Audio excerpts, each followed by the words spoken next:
called you and used you, you must not forget the purpose to love one another, being and sharing your life with the people around you. Verse 5. And they do all this all their days to be noticed by other people, for they broaden their phylacteries and lengthen the tassels of their garments. In our church, we don't show off. Humility, humble yourself, simplicity, ordinariness. Somebody was asking me, when are we going to be rich and have wealth enough to live like all these other people and all these other churches? Some of them have private jet. I say, well, you can go to that church and then we have no problem if that is what you want. But our church is not a church where materialism and those kind of flamboyance and pride and arrogance and all kinds of stuff happen. We are more focused on the simplicity of our life to live. If I live from here, if you see me in the hood, you won't even recognize me. With people in the community around, neither can you tell. Don't do I go there with, as you can see, most of the time when I stand up and when I preach, and people will say, oh, you'll be so judgmental. Oh, he's this and he's that. Oh, perfect. And now he wants everything to be perfect, like some people do think. In fact, when I go to gathering where we have pastors, they pack up their bags and leave.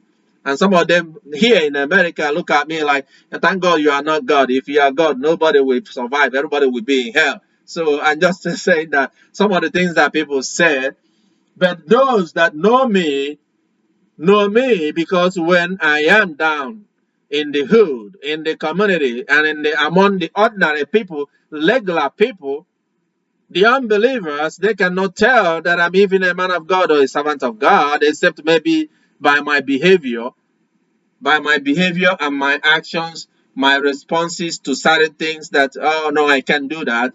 Or why? Oh, because the Lord says that it's a sin to do that. And maybe from there, but apart from that, no, can play, joke, laugh, and have fun, but in a good way to promote the well-being of one another. And I'm not saying because I want to talk about myself, but I'm just saying that as the soldiers, that if you're already a member of our church, an active member of our church, you would have already known me. So I don't need to be telling you all these things. It's just because sometimes some people are out there and they see me from a distance. Even my wife, sorry, I had to say that, say that if that nobody who sees me from the outside will ever see my inside of me. Well, because they will be afraid and they're scared. They think when they come to me that they will die or things will happen to them. But I've always been a very loving person, and I want to encourage you as the soldiers in your uprightness and upfrontness to also make time to for the responsibilities that you have towards one another, to make sure that you never depart from it. Verse 7, and personal greetings in the marketplace, and being called rabbi by the people. But as for you, do not be called rabbi, for only one, in capital, is your teacher, and you are all brothers and sisters. And do not call anyone on earth your father, for only one is your father, he who is in heaven. And do not be called leaders, for only one is your leader, that is Christ.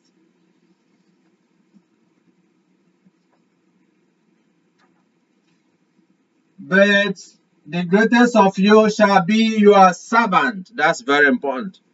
There's no need to want to be this, bishop, this, and all that stuff. You are in service to one another. If you want to be the head, you want to get into positions of power and the authority, first of all, go and serve the least among you.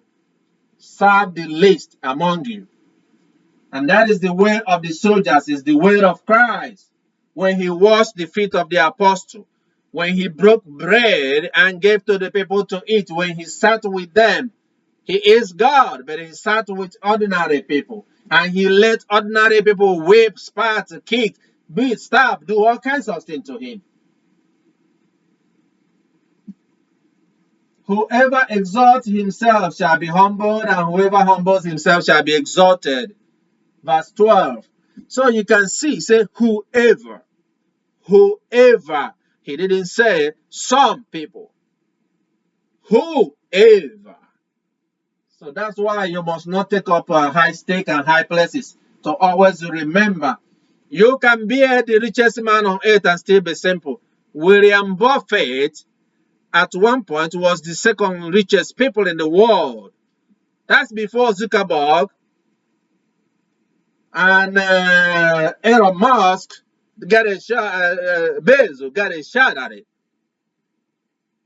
But he still lives in his 1958 home that is so small that some people will not even use it to keep their donkey or their camel or their cow or sheep or ram or goat or cat.